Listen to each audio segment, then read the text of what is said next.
Hello, I'm Andrew Schaap and welcome to Visions of Representation, a series of interviews with scholars in democratic theory that we've recorded as part of the Horizon-funded Redirect project. In these interviews, world-leading experts in democratic theory discuss their ideas about the shifting dynamics and practices of representation. In this interview, I caught up with Professor Philippe van Parijs in Brussels in December 2025 to discuss the role of public intellectuals within representative democracy. I began by asking Professor van Parijs to tell me about Picnic the Streets, the campaign he led in 2012 to reclaim public space, which took place on Place de la Bourse, where we met. So yes, for me it will remain forever a place of particular importance here, the Place de la Bourse. So what happened is the following. So what we used to have here, really a big highway, motorway linking the South Station to the North Station with two car lanes in each direction, and cutting the city in the middle. So really, and I thought this is crazy. I saw examples elsewhere of how the city centers were transformed by being pedestrianized. So I thought this cannot go on, and we must do something. So I wrote, well, first I consulted a number of people, including my children, about how this could be, what sort of action would be most efficient.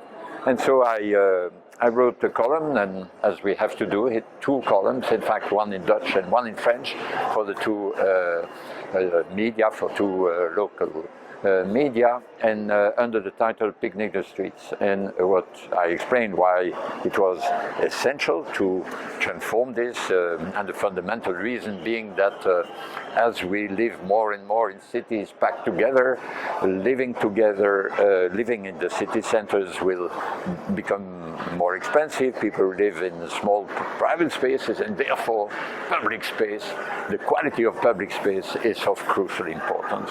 So I said, okay, so this is a demand. We should pedestrianize these central lanes, and I invite people to picnic in the middle of these lanes every Sunday throughout the summer. This was, I wrote the piece at the beginning of June, and knowing that we were going to have municipal elections in October, so it had to be done before the summer in order to exercise pressure. I finished the piece by saying, of course, it's not for an old philosopher like me to organize all this, but the Facebook generation can do that far better. And although I won't organize it, I'll be there. I've been in prison only once in my life, and I'll be happy to return for such a good cause. On the same evening, I had already 3 people writing to me. They said they wanted to organize a Facebook event, etc. There was then a big picnic here, and where thousands of people said they would come, and they did come. When there were 1,000, the mayor said, this is not authorized, so I'll send the police. By the time there were 3,000, they said, this is a very nice idea, completely in line with my policy. And so anyway, it went on. It was beautiful weather. We were lucky. And so that was, the press was there, members of all the parties. There was at least one member of each of the political parties, which was important. Then the mayor called me to his office a few days later, and then he said, okay, you can picnic over the summer, but he hadn't quite got the message. We picnicked here all through the summer as a reminder. And then the politician who was going to succeed the mayor came to see me one day on one of these Sundays, and I thought he had understood, contrary to the previous mayor who had been in power for 12 months. And about 1 year after the election, that one took over. So we had organized other big picnics to remind that the claim remained there.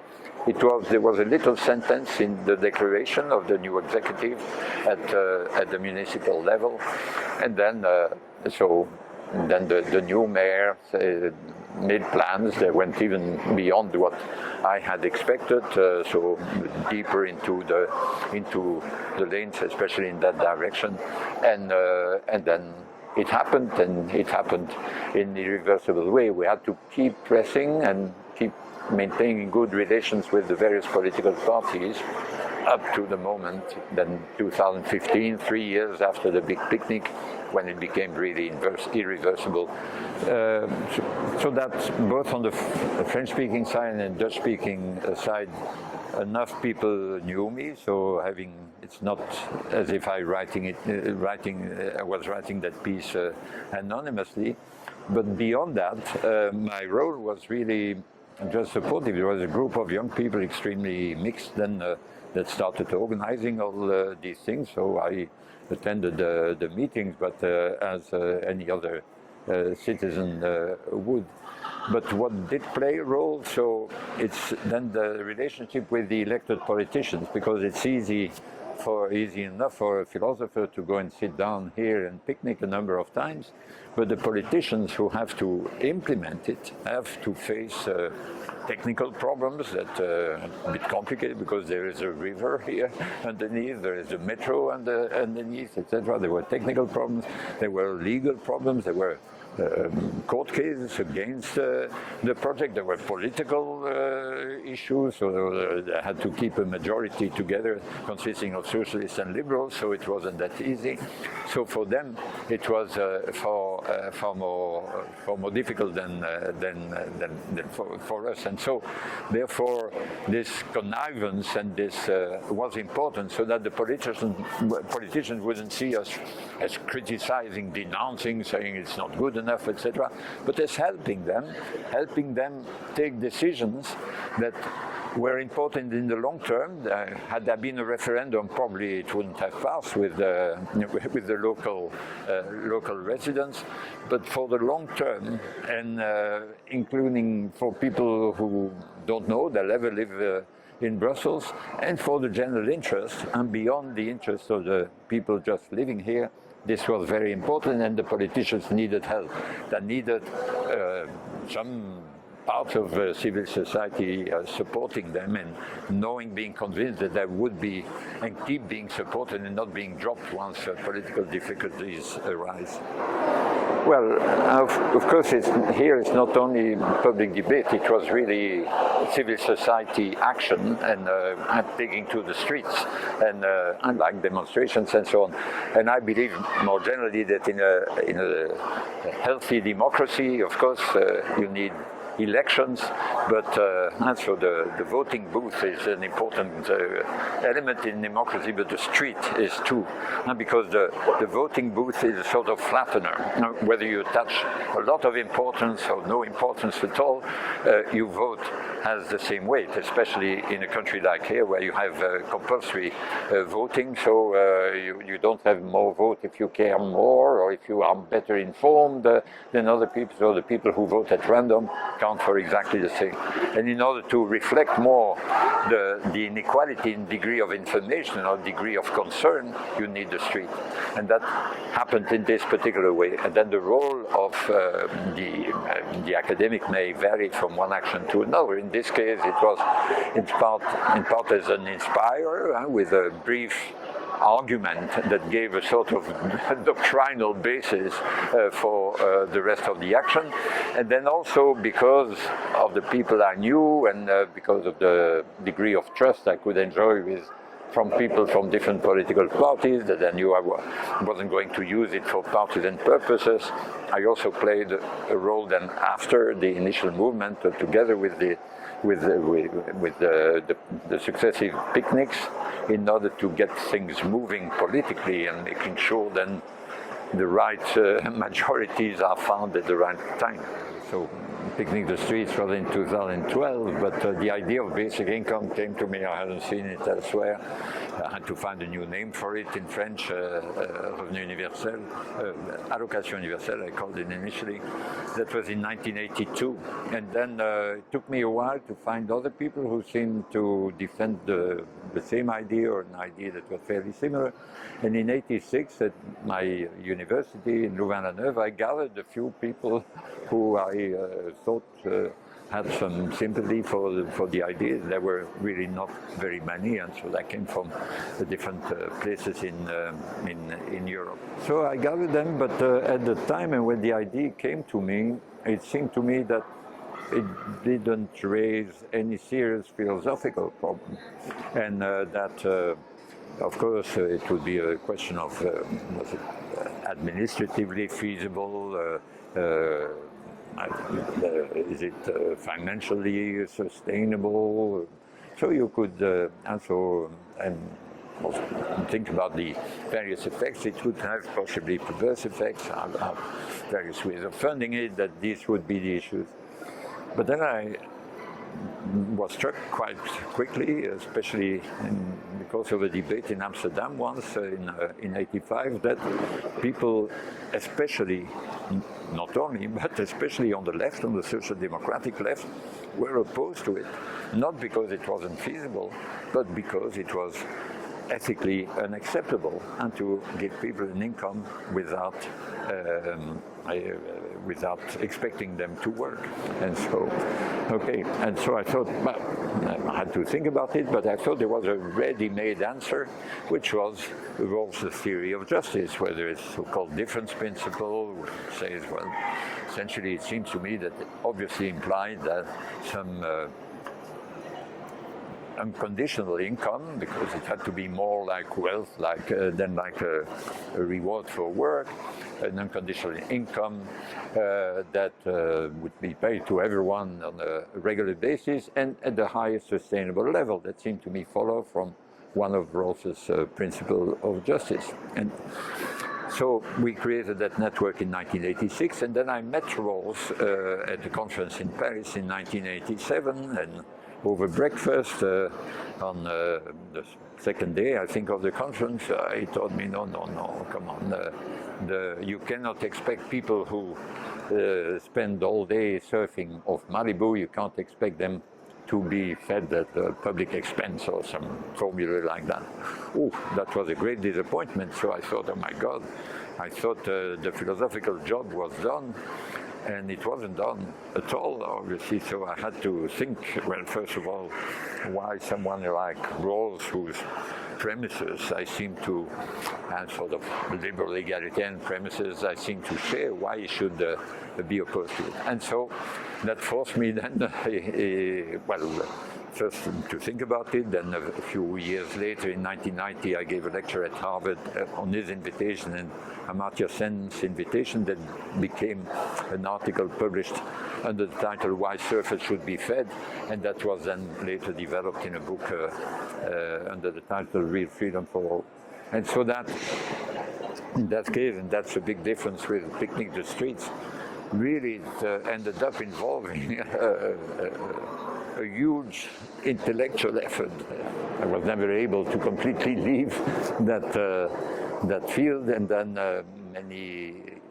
but the network kept going, so I was very active as the secretary of the network as long as it was a European basic income network, and so but then in 2004 it became a worldwide network, so it became the Basic Income Earth Network. Just had its 23rd Congress in Brazil last August, and since then I chair the advisory board of the network. Then I also felt a sort of intellectual obligation or moral obligation of an intellectual kind, and so with my colleague Yannick van der Bogdan, I published a book with Harvard University Press, now also published in 12 languages, I think, that wanted to really give all the basic elements in the huge discussion around the idea, from the history and the philosophy to the economics and the politics of the idea. But in a way, and that's been important for me from the beginning. Also, I find the specific contribution of an intellectual and of an academic to this sort of movement, to keep insisting that we should be open to objections and therefore invite critics to our meetings and make sure that the information we spread, we disseminate, is not chosen because we like it, but it's chosen because it's relevant and reliable. And similarly, that in the interpretations we propose of it, that it should also be sound. And there is once an idea like that has become widely popular in certain circles, there is a lot of fake news about it, both positive and negative, and there are lots of flawed arguments, both positive and negative, and so it's a constant effort then to try to feed this sort of movement with reliable information and sound analysis, and also reflection on the ethical commitments behind it, which taking into account not only the factual objections or consequentialist objections, but also the moral objections to the idea. What I've also learned is that depending on your audience, you need to express yourself differently. And for example, this surf business, I mean, it was the example taken by Ross when we had this breakfast conversation, and then he took it up in the footnote of the written version of the lecture he gave on that occasion in Paris, and then that lecture was taken up in his second book, Political Liberalism, etc. So it lived among philosophers, but alas, it also percolated into the public debate. I say alas because that's about the worst image you can have of what the real beneficiaries of a basic income would be. The real beneficiaries are the people who are overworked because they can't take time off in order to look a bit better to their kids, in order to get further training, and they have to accept any shitty job because that's what the basic income is for, not for the people who surf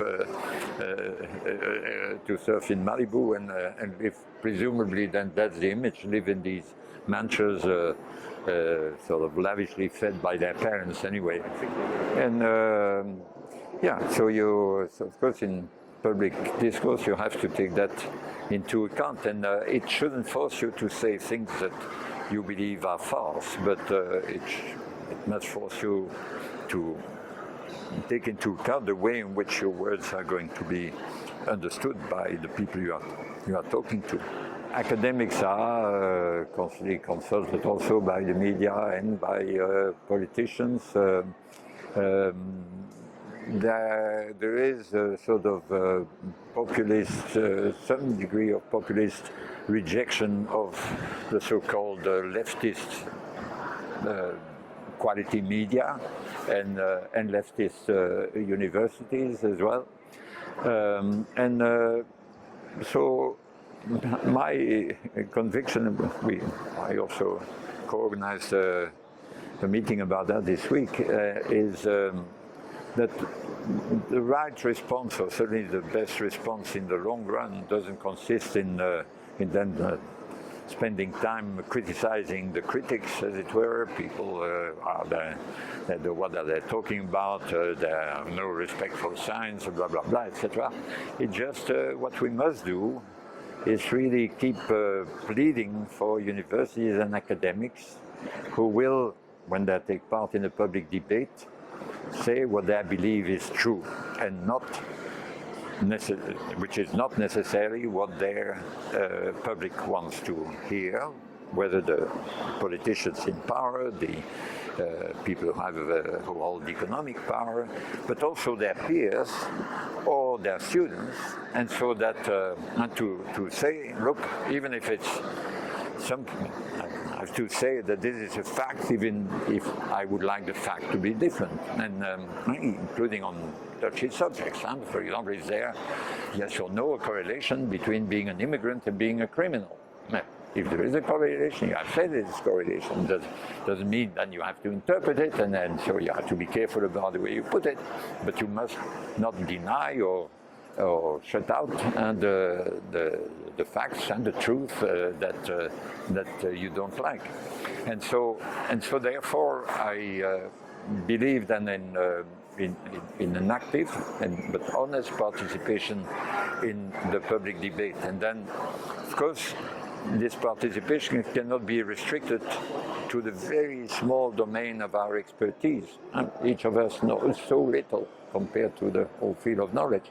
But it wouldn't be responsible to say, oh, I can take part in a public debate, but only on this very tiny thing where I know what the facts are. No, you need, in order to do what is needed and what can be expected from intellectuals, public or not, is really what I call the responsible inexpertise. That is, you must allow yourself to go beyond your field of expertise, of course, under the control of your colleagues, and often with the help of your colleagues, who will say, well, on this, read this, or can you read my draft, or something like that, or if I say that, well, how should I qualify it, etc. And so we must go in terms of facts, even beyond the field of our expertise, and then also stick to our necks out in terms of the values, because you can't give advice without relying to some extent on some value judgment. Sometimes these value judgments are trivial enough that don't need to be justified, but sometimes they are not so trivial, and then you need to think about it and then be able to justify them. And so I think the right response, and very important, because the functioning of a democracy does not only need the elections and the streets, it also need, in a way, the ivory towers, where places where people are looking for the truth.